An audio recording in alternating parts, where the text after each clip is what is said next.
လောကလူတွေကကိုမျက်ခြေကိုမမြင်ဘူးဆိုတာလို့ကိုအပြစ်ကိုတော့မြုပ်ွယ်ထားကြပြီသူများအပြစ်ကိုသာဖော်ထုတ်နေတတ်ကြတယ်ပေါ့အဲ့ဒါမှားယွင်းခြင်းတရားပဲဒါကြောင့်မို့လို့မြတ်စွာဘုရားကိုအပြစ်ကိုသာကိုစဉ်းစားဆင်ခြင်မှာသူများအပြစ်တွေကိုသွားမချိပါနဲ့သူများအပြစ်တွေချိခြင်းအပြင်ကိုမှမကောင်းတဲ့စိတ်တွေပဲတိုးပွားလာမှာဖြစ်တယ်အဲ့တော့သူများကိုအပြစ်တင်မှုလည်းမကြိုးစားနဲ့ကိုသာဒီလောက်တယ်မလောက်ဘူးကိုသာအခြေအနေတရားကိုသာစဉ်းစားဆင်ခြင်သုံးသပ်ကြည့်ရမှာဖြစ်တယ်ဆိုရင်သွန်သင်ဆုံးမချက်ပဲဖြစ်တယ်ပေါ့အဲ့ဒါလေဆွဆွမြဲမြဲမှတ်ထားပြီးတော့သူများအပြစ်ကိုတွေးမိတာနဲ့နပရိသံဝီလောမာနိနပရိသံကတကထသူတော်ဘာမတော်မလျော်တဲ့အမှုကိစ္စတွေသူတော်ဘာလှုပ်တယ်မလှုပ်ဘူးဆိုတာတွေကိုသွားပြီးတော့စိတ်ဝင်စားနဲ့မကြည့်နဲ့သူများအပြစ်တွေကိုမမြင်နဲ့အတ္တနောဝအဝိခေယကတဏိအတ္တနိသကိုယ့်ရဲ့အလုပ်ကိုသာကိုလှုပ်မလှုပ်ကိုဖြစ်မဖြစ်ကိုသာကိုသာအကျိုးအပြစ်စီစေရမယ်ကိုသာချီးရှုရမယ်ဆိုရင်ဒီမြတ်စွာဘုရားရဲ့သုံးသစ်ဆုံးမချက်အတိုင်းနေလို့ရှိရင်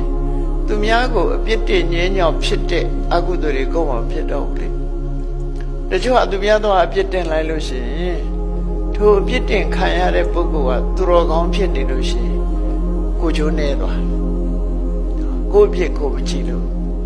အပြစ်တင်ခံရတဲ့ပုဂ္ဂိုလ်ကတကယ်သူတော်ကောင်းကိုလည်းတော့ပြစ်မှားမိတတ်တယ်တခါကြတော့ကိုမကြိုက်တာကိုကြည့်ပြီးတော့တော်ပြီးပြစ်မှားတတ်တယ်အဲ့ဒါလို့ပြစ်မှားလိုက်တာနဲ့တပြိုင်နက်ကိုမှအပြစ်ကြီးတစ်ခုဖြစ်သွားဒီနေ့ဩဃတေနတထေစနီးမောင်နှံအလောင်းများဆိုကြည့်လိုက်လမ်းမတွေ့တဲ့ပိစိကဗုဒ္ဓကိုသူတို့ပါလာတဲ့စာဝတ်တော်ဖွဲ့တွေလှူလိုက်တယ်လမ်းကြုံလို့တွေတဲ့ထဲလှူလိုက်တယ်လှူပြီးတော့ဆူတောင်းတဲ့အရှင်ဘုရားသိတဲ့တရားမျိုးသိရပါလို့ဤဆို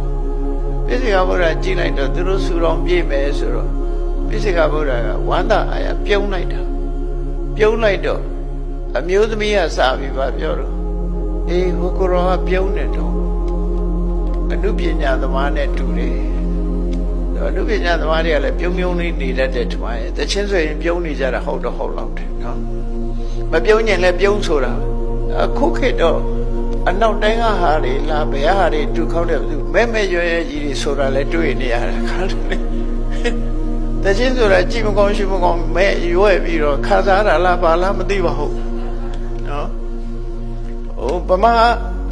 အငိမ့်နေပါလေကရင်တော့ပြုံးနဲ့ကတာတွေတွေ့ဘူးပါတယ်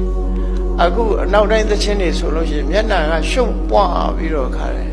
စိတ်ခံစားချက်မှုပေါ်အောင်ဆိုရတာလားမသိဘူးဘာတွေဆိုတယ်တော့မသိဘူးနားလည်းမလဲဘူးသို့တော့မျက်နှာအမူအရာကြည့်ရင်တော့ပြုံးတာမဟုတ်ဘူးသေချာနေတယ်ရှုံမဲ့ပြီးတော့ခါတယ်ကိုဆိုတာတော့တွေ့ရတယ်နော်အေးအဲ့ဒါလို့ဒီကိုယ်တော်ကပြုံးနေတော့တချင်းတယ်နဲ့တူတယ်ခုခေတ်တော့တချင်းတယ်လို့မခေါ်ဘူးပေါ့ဆိုတော့နဲ့တူတယ်လို့ပြောလိုက်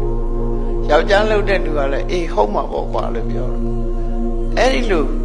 ပိစိကဗုဒ္ဓမထေရမြတ်ကိုသွားပြီးတော့မနိုင်ရမယ့်ဟာသွားနိုင်လိုက်တဲ့အခါမှာဒီဩဃတေနဇနီးမောင်နှံဟာဩဃတေနကတထေသားဖြစ်တော့လေသူဇနီးကဒီကားချိတ်တဲ့အမျိုးသမီးသွားဖြစ်တယ်အဲ့တော့ကားချိတ်တဲ့အမျိုးသမီးကိုတွေ့ပြီးတထေသားကလည်းကားချိတ်တဲ့မှနောက်လိုက်သွားတယ်အဆင်မျိုးဖြစ်သွားတယ်ထောက်ခံလိုက်တာနော်ထောက်ခံလိုက်တာနဲ့ပါသွားတယ်တထေသားကတထေအိမ်ပေါ်မနေရဘဲနဲ့ကားချိတ်တဲ့ဘဝရောက်သွားအဲ့ဒါသူတို့ဇလံမှာအဲ့လိုရှိအဲ့တော့သူများအပြစ်ကိုသွားကြည့်လိုက်တာသူများဟာကိုသွားကြည့်ပြီးတော့ကဲရဲ့စကားပြောလိုက်လို့ရှိရင်ဒီလူတွေဖြစ်တတ်တယ်ဆိုတာလည်းသတိထားစရာပေါ့နော်အေးအဲ့ဒါနဲ့ပတ်သက်ပြီးတော့မြတ်စွာဘုရားအခုဒီမှာနပရိသံဝီလောမာနိ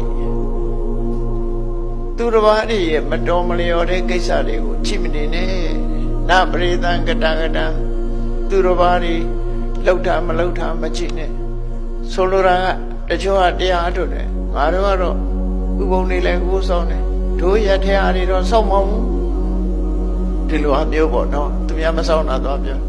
ငါတို့စခန်းဝင်တဲ့ဗရဏိစီတို့ရတဲ့စခန်းဝင်တဲ့လူတယောက်မှမရှိဘူးအဲ့ဒါလို့သူများကိုသွားမကြည့်လိမ့်နဲ့လို့သူတို့ဆိုလိုတယ်ပေါ့အတနောဝအဝိခေယကတဏိအာကတဏိစာကိုလုထအဝဲကိုကြည့်ပြီးတော့ကိုယ့်ကိုယ်ပဲဆန်းစစ်ပါလို့မြတ်စွာဘုရားဟောတာနော်အဲ့ဒါဘာနဲ့ပတ်သက်ပြီးဟောတာတော့ဆို